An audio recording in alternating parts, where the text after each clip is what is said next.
es Las Olas de la Semana, un programa de Pijama Surf con los temas que nos tocó navegar juntos estos últimos días.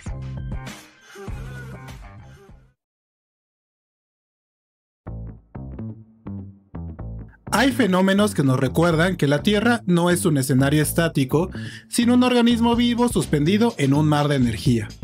Esta semana, el norte de México se convirtió en testigo de algo que parecía imposible: auroras boreales visibles desde Monterrey, un destello inesperado de colores donde normalmente solo hay noche. La explicación está a casi 150 millones de kilómetros en el Sol. Una tormenta solar particularmente intensa, una eyección de masa coronal, liberó una oleada de partículas cargadas que viajaron a toda velocidad hacia nuestro planeta. Cuando encuentran los polos magnéticos, colisionan con átomos de oxígeno y nitrógeno en la atmósfera, y de esa colisión surge la luz. Lo sorprendente no es solo qué ocurrió, sino qué tan al sur llegó el efecto. Estas auroras suelen quedarse en latitudes altas, como Canadá, Islandia o Noruega, pero la fuerza de la tormenta fue suficiente para empujar el cinturón auroral hacia regiones que rara vez figuran en ese mapa. Por eso Monterrey, Saltillo y municipios de la zona metropolitana reportaron cielos teñidos de rosa, verde y púrpura, imágenes que parecían editadas, pero no lo estaban. Este tipo de eventos suele reactivarnos una pregunta: ¿estamos viviendo una rareza astronómica o un anticipo de algo más frecuente? Los expertos hablan de un punto clave: el máximo solar. Cada 11 años, el Sol entra en un periodo de mayor actividad y en 2025 será ese pico. Esto significa más tormentas, más eyecciones y en consecuencia una posibilidad mayor de ver fenómenos así en lugares inusuales. Las mismas tormentas que pintan el cielo pueden afectar comunicaciones, satélites y sistemas eléctricos. Un recordatorio de que vivimos en medio de fuerzas que nos afectan, aun cuando no las comprendemos del todo.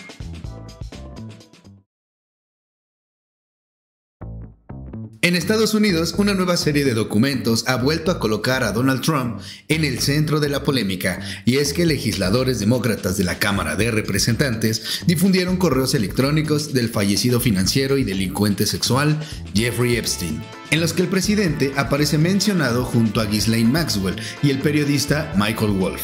En uno de los mensajes fechado en 2011, Epstein escribió que Trump pasó horas en su casa con una joven identificada más tarde como Virginia Giuffre, una de las víctimas más conocidas de su red de explotación sexual y quien fue hallada muerta el pasado mes de abril. En ese mismo correo, Epstein se refirió a Trump como el perro que aún no ha ladrado, una frase que puede interpretarse como una insinuación sobre su posible conocimiento de las actividades ilícitas del magnate. Otro correo, enviado pero en 2019, muestra a Epstein asegurando a Michael Wolff que Trump sabía lo de las chicas, en aparente referencia a las jóvenes reclutadas por él y Maxwell. Según los documentos, Trump habría pedido detener el suministro de mujeres, mientras Maxwell, quien actualmente cumple una condena de 20 años por tráfico sexual de menores, seguía colaborando con Epstein. Tras la publicación de los correos, los republicanos respondieron liberando más de 20,000 documentos adicionales del caso, bajo el argumento de que buscan ofrecer una visión más completa y así evitar interpretaciones políticas. Trump, por su parte, acusó a los demócratas de intentar desviar la atención del cierre parcial del gobierno federal y de revivir el bulo de Epstein. En sus palabras, todo forma parte de un intento por ocultar la mala gestión y los daños causados al país. El caso Jeffrey Epstein sigue siendo uno de los más controversiales de las últimas décadas. Años después de su muerte en prisión, sus conexiones con figuras poderosas como Bill Clinton, el príncipe Andrés y el presidente de Estados Unidos continúan alimentando dudas sobre el alcance real de su red y sobre qué tanto sabían quienes forman parte de su círculo más cercano.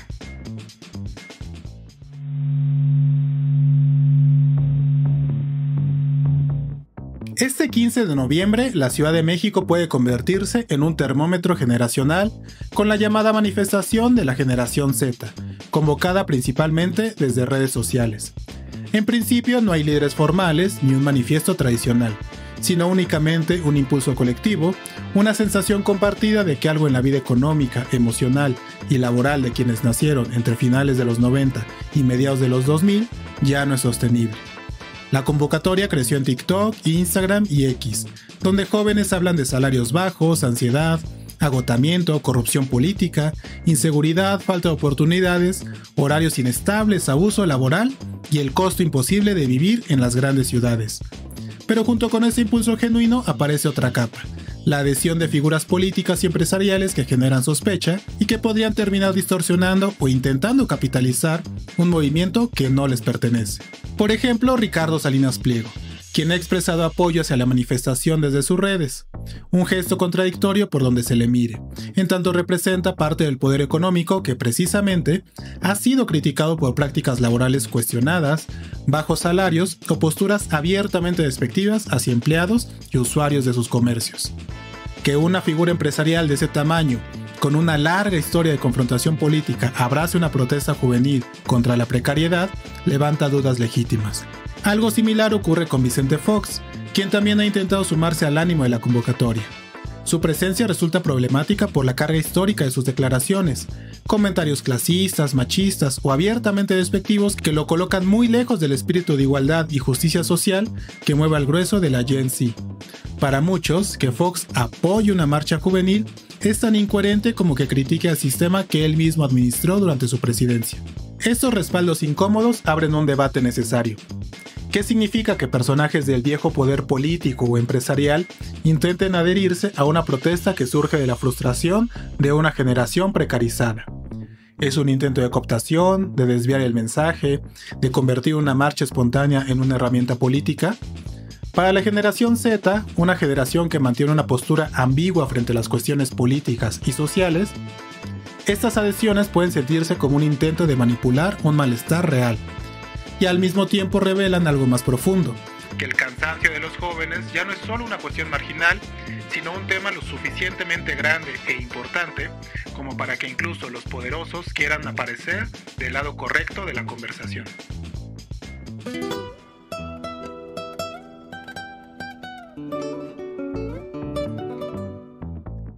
El mundo del arte vuelve a mirar hacia Frida Kahlo. Esta vez es la casa de subastas Sotheby's quien pondrá a la venta una de sus obras más emblemáticas, El Sueño, también conocido como La Cama, con un precio estimado entre 40 y 60 millones de dólares, estará a la venta. Si alcanza esa cifra, se convertirá en la pintura más cara jamás vendida de una artista femenina y también en la más costosa de un artista latinoamericano. La subasta se realizará el 20 de noviembre en Nueva York después de un recorrido internacional que llevó la obra a Londres, Abu Dhabi, Hong Kong y París. La historiadora del arte, Elena Chávez McGregor, explicó que el mercado atraviesa un momento de gran especulación, algo que incrementa el interés por piezas icónicas como esta. En México, la obra de Frida Kahlo está protegida como monumento artístico, lo que significa que no puede venderse ni salir del país. Sin embargo, El Sueño pertenece a una colección privada en el extranjero y por ello está a la venta. La pintura fue creada en 1940, poco después del viaje de Frida Kahlo a París, donde tuvo contacto con artistas surrealistas, y ese año pintó autorretrato con el pelo cortado y autorretrato con collar de espinas y colibrí. El Sueño no se exhibe públicamente desde la década de 1990, y todo apunta a que su próximo comprador podría mantenerla nuevamente fuera del alcance del público. Aunque existen excepciones como Diego y yo, la obra que rompió el récord anterior de Kahlo al venderse en 2021 por 34.9 millones de dólares, aquella pintura fue adquirida por el empresario argentino Eduardo Constantini, quien decidió prestarla al Museo de Arte Latinoamericano de Buenos Aires para que todos pudieran verla. Ahora, el destino de El Sueño podría volver a marcar un hito en el mercado del arte, pero también en la forma en que el legado de Frida Kahlo sigue despertando pasiones, décadas, muchas décadas después de su muerte.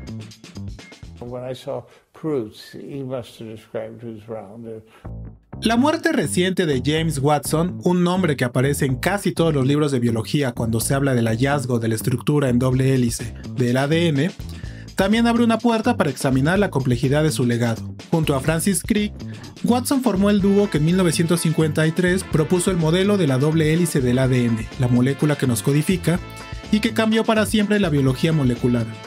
Pero decimos junto a Crick porque la historia nunca fue de dos únicamente. Detrás estaba Rosalind Franklin, cuyos datos experimentales fueron fundamentales y cuya historia ha sido reclamada con justicia. Ahora, con la noticia del fallecimiento de Watson, que deja 97 años de vida, logros y polémicas, se reaviva el debate. ¿Cómo valoramos a alguien que hace un descubrimiento monumental, pero que también acumuló declaraciones que resultaron racistas y sexistas? Porque el asunto no es solo científico. Watson en décadas recientes hizo afirmaciones sobre la inteligencia, la raza y el género que fueron condenadas por la comunidad científica y la sociedad. Y sucede que la investigación con Franklin añade otra capa. Su imagen 51 de difracción de rayos X, capturada por el equipo de Franklin en el King's College de Londres, fue compartida con Watson y Crick sin el consentimiento pleno de ella. Entonces, ¿qué significa todo esto? Significa que el fin de su vida no cierra un relato blanco y neutro, sino que invita a reflexionar sobre la ética en la ciencia, sobre el poder, sobre quién obtiene crédito y quién no, sobre cómo las estructuras académicas y sociales pueden invisibilizar contribuciones decisivas. Y lo cierto es que Franklin sí hizo aportes que fueron capitales. Su análisis indicó que los grupos fosfato debían ir por fuera de la cadena de ADN, lo que fue una pieza esencial para que Watson y Crick consiguieran su modelo. Pero por esas reglas que también tiene la ciencia y la historia, el Nobel de Medicina de 1962 recayó en Watson, Crick y Maurice Wilkins, mientras que Franklin, fallecida ya en 1958, no pudo recibir la nominación. Así pues, la muerte de Watson nos deja un legado dividido. Por un lado, el audaz descubrimiento que abrió la era del genoma, de la biotecnología y de la medicina moderna. Por otro, el recordatorio de que los avances científicos no son inmunes a los sesgos culturales, a la falta de reconocimiento y sí al abuso de poder. Tomé una decisión. En la inauguración le voy a dar mi boleto a una niña, a una joven. La presidenta Claudia Sheinbaum no asistirá a la inauguración del Mundial 2026 en el Estadio Banorte de la Ciudad de México. Su boleto, dijo, será entregado a una niña que ame el fútbol y que probablemente no tendría la oportunidad de vivir algo así. Más allá del gesto simbólico, el anuncio forma parte del lanzamiento del Mundialito Social, una iniciativa que busca aprovechar la Copa del Mundo para impulsar el deporte, la inclusión y el desarrollo comunitario. A través de este programa se construirán y rehabilitarán canchas por todo el país y se organizarán torneos para niños, niñas y jóvenes, adultos mayores y personas con discapacidad. Ciudad de México, Guadalajara y Monterrey, quienes serán las ciudades sedes, también contarán con espacios llamados FIFA Fest, zonas públicas donde los aficionados podrán reunirse para disfrutar de los partidos y del ambiente mundialista sin costo alguno. Sheinbaum explicó que el objetivo no es solo celebrar un evento deportivo, sino dejar un legado social y económico duradero.